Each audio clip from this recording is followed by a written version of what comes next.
Hello, everyone, and welcome to the Autumn Park again. I am finally going to build a first exhibit and a hotel section. Well, two exhibits actually. Here is a little sneak peek for what is going to await you in this episode.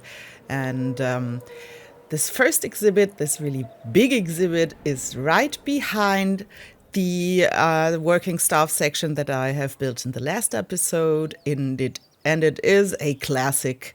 It holds Brachiosaurus, Apatosaurus, I think a few bumpies, so Ankylosaurus and Dracorex, because, well, I feel like at zoos, when you first get in, they welcome you with a big one, with a special one like a tiger or maybe an ice bear. Is that what they are called? A polar bear? Yes, in Germany it's an ice bear. A polar bear or something like that. So I wanted to start classic and big. And so it is right in front of the arrival plaza, a really big exhibit, with lovely exhibit, I have to say, really natural looking, that is going to house a lot of brachis and their friends. And in this park especially, I always sort of do it, but in this park especially, I was trying to create good views. So I always went back to the viewpoint of the guests to check out how the view was. And I suddenly got the idea that if they entered this plaza and first saw those beautiful animals, and then right across from the beautiful exhibit, they had this view on a super special hotel section. It is a private hotel section. There is no path leading there, so you need a ticket to the hotels there. You will see in a minute what I mean by that. I thought this created a nice view, and a view that really whet the appetite for guests that didn't book a hotel room there, because this really exquisite and exclusive view that you have from those hotels is something that would make you want to come back here. So, this lovely exhibit, I placed a lot of trees and did a lot of terrain paint and stuff. And I also turned on hunger, so I had to add a few ginkgo trees and seed plants and stuff. And this is what it looks like finished. Lovely. I really like it. And I really think this is a great entrance to a park. So don't be afraid to really go big, waste space, quote unquote, because I think the payoff is excellent. So let's go to the entry plaza that I have been building already. And I placed this shelter because, well, so that guests would feel safe. And I sort of like placing it, pretending that it is some sort of security checkup where you get instructions on how to behave near the dinosaurs, yada, yada, yada.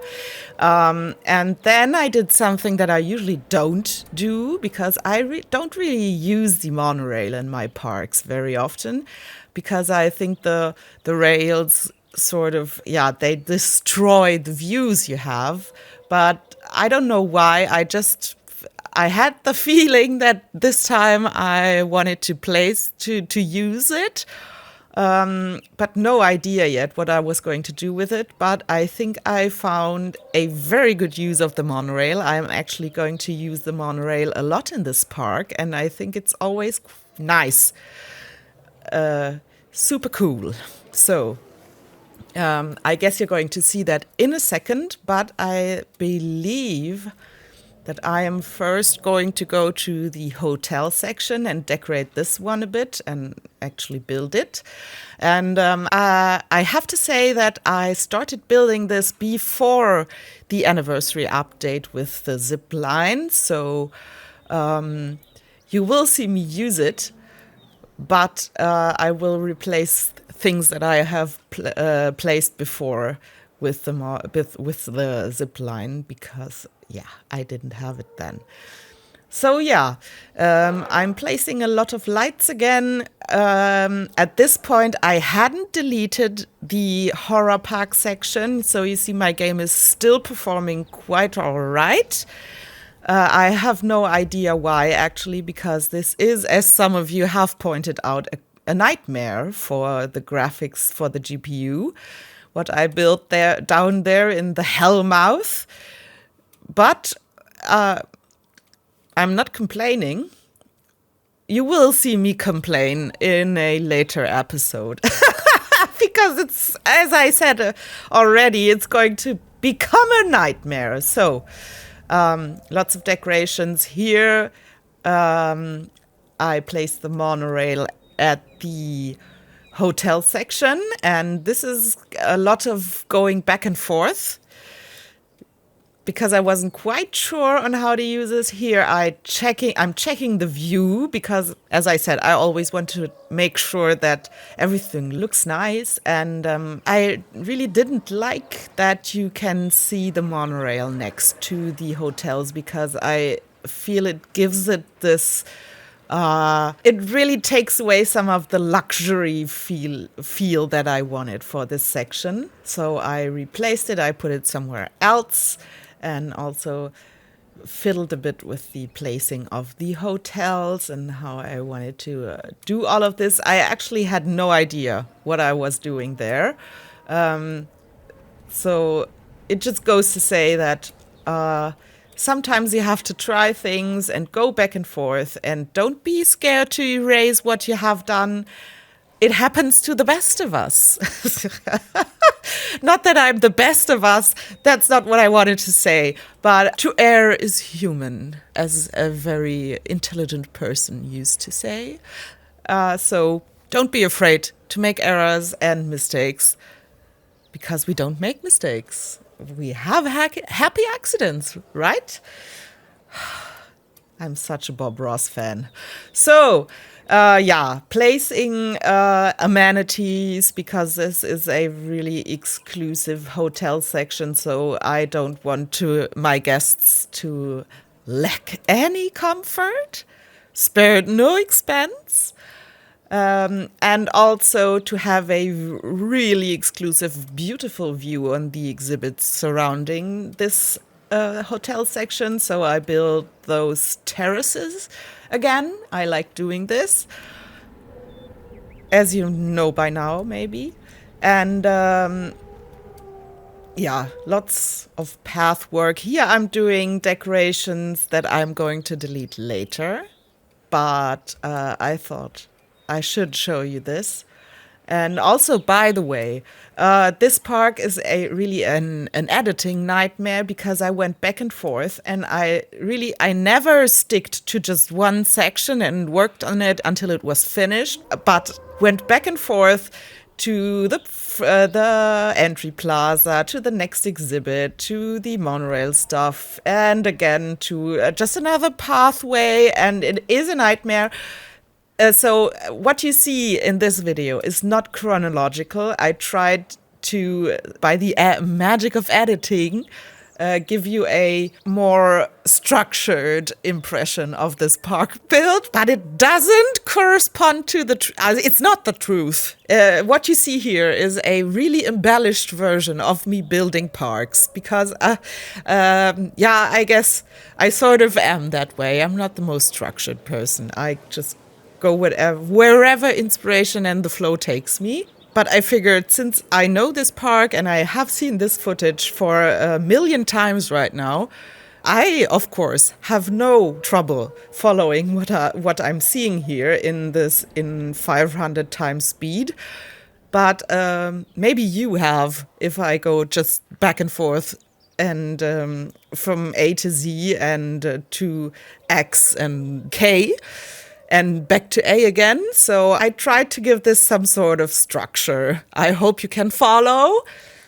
Yeah, what you see here when I started decorating, I figured that I didn't leave enough space for hiding the ugliness of the amenity buildings, which is something that I am going to struggle a second time.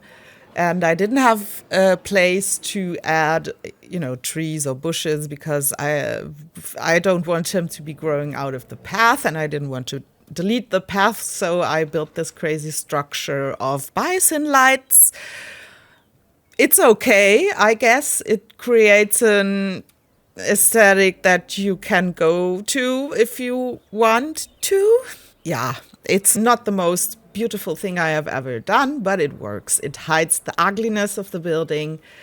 And this viewing terrace on an exhibit that we are not going to work on today is where I'm going to place the zip line in just a minute. Yeah, it's happening now. This is the first thing I did when we got the update. I just went in there and said, I have to add this to the exclusive hotel section. I need to place this over the T-Rex exhibit. I guess I can spoil you with that information. There is going to be 4 T-Rexes in this exhibit, but we are not going to build it in this video. Yeah, and because I absolutely wanted to try this zip line, and I think I think it is also a quite exclusive experience to take a ride over a T-Rex habitat. Little bit of danger there for the guests who like adventure and life peril. And for those who don't, they can always take the monorail out of there. So, everything for the guests. I don't want them to lack anything. So even a little life-threatening experience, I am going to provide it for them willingly. Yeah, so this is it. I placed a lot of decorations, as you can see. Lovely. I placed all those planters surrounding the section, and especially the terraces, mostly because I don't want my staff, the rangers, drive through there with their trucks, and I know them. We have been over this already. They always take the shortest route. So I didn't want them to think that this would be the ideal route for them. Oh, and by the way, even though I planned on my rangers having access to the carnivorous dinosaur exhibits, doesn't mean that I planned on it when building the rest of the park. Mostly I tried to keep the carnivorous dinosaurs near the middle of the park, the map, and the herbivores on the outside perimeter, so that, the rangers wouldn't have to drive through the guests, and I didn't have to create some crazy ways for them that avoid the guest sections or the paths. But here you're going to see that I'm going to build a Dimetrodon exhibit, which are meat eaters. And I didn't plan for the way the rangers are going to take. And it nearly broke me because the rangers, to get to the Dimetrodon exhibit, have to pass the hotel section, and I didn't want to spoil the view of the guests with a ugly fenced-off worker path. And but I think I managed quite well. I don't think it made this episode. I think it's going to be in the next one. I added a little fenced-in pathway for the ranger trucks that is not obstructing the view, but also forcing them to not drive through the Brachiosaurus exhibit, because I know that my lovely herbivores tend to be very, very stressed by ranger visits. And I want my animals to have the best life they can have. So yeah, this is a little overview of the hotel section we just built. And now, I'm creating a path that I'm going to delete in a second. Because, well, I again tested the view from the path. I thought, there has to be an exhibit there, because what am I going to do with all of this space? I can't. I thought, well, maybe you can, but I felt that there was enough guest section stuff already at the beginning of the park, and now people really need to get on to the next dinosaurs, because that's what they came here to see.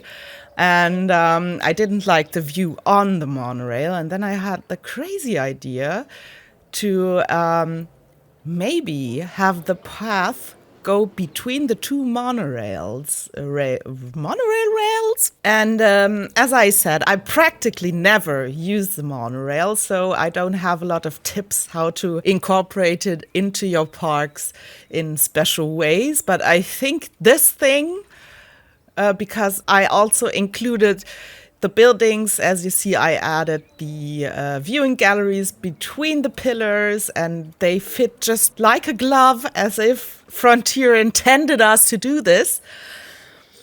And I also added small amenities on the other side of the path, and they just fit perfectly between the monorail pillars. And so I think this isn't the worst thing you can do in your park. I wouldn't want to do this everywhere. This is just a small strip where I'm using the path between the two monorails, because I guess if you do this too much, it feels a little claustrophobic and not that luxurious.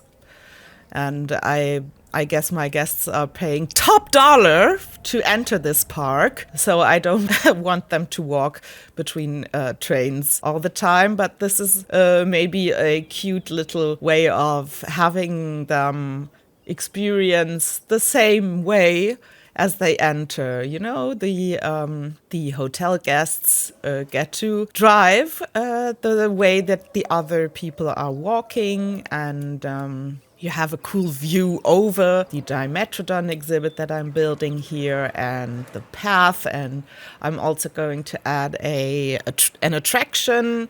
I like it, but again, I wouldn't do it on a longer strip than I did here. It's different, and I did a lot of things different this time out of necessity, because I chose to use the monorail a lot, which was something that I hadn't decided on quite yet when I was building this. But since I had incorporated it this much in the park, at some point I felt that this had to be a recurrent thing. So I'm not only going to use tours as transport and the zip line, but the monorail. So and mostly so that all of my guests have top access to their hotels they booked. Because I figure you don't want to walk through the whole park with your luggage to get to your hotel, but need to get there comfortably. So yeah. Well, this is the exhibit finished, and here I tested if the amenities fit between the pillars, and I had to remove some paths so I could make them fit. But as I said, they fit like a glove between the pillars, and I feel that this way the monorail isn't just there, but it's incorporated in the in the concept of the park, and in the, oh my God, This sounded really posh. I'm sorry. In the architectural plannings of this, it's not just random. It looks like it is there on purpose to create a look. So I don't mind it being there. I'm also going to enhance the pillars by putting lights next to them so they light up in the dark. By the way, I'm going in this park for a light orange light, so it emphasizes the orange and red autumn colors, and it feels warm. I really want this to feel like, I guess it's an Indian summer, you're calling it, in the English-speaking world. In German, it has a funny name. It is a old women's summer. Altweibersommer, which means that it is a warm autumn time with lots of sunlight and warm days where you can go out without wearing a jacket. Yeah, and I wanted to emphasize this feel by adding warm lights to all of this stuff that I'm doing here. Okay, so I'm adding again a little bit of seating for my guests because no reasons. You just need to sit. I do. And lights and stuff. Wonderful. Oh, and by the way, now that I'm sitting here and I don't know what to say, it finally happened. I guess you know that, but we are getting a Malta DLC, a story DLC. And as some of you might know, I predicted that we wouldn't get one. So I was wrong, and I admit it. I guess it's due to the fact that I'm going to come out now. I really hated the movie, and I guess it had lost me by the time we got to the Malta part, that I don't remember much about it, and I had the feeling that I don't know enough about Malta to imagine any sort of story-based DLC. Because all I know is that there is this black market, there are dinosaur fights happening, and there is this person, this woman who is apparently a big bad boss. Wow. But how is this organized? What is happening there?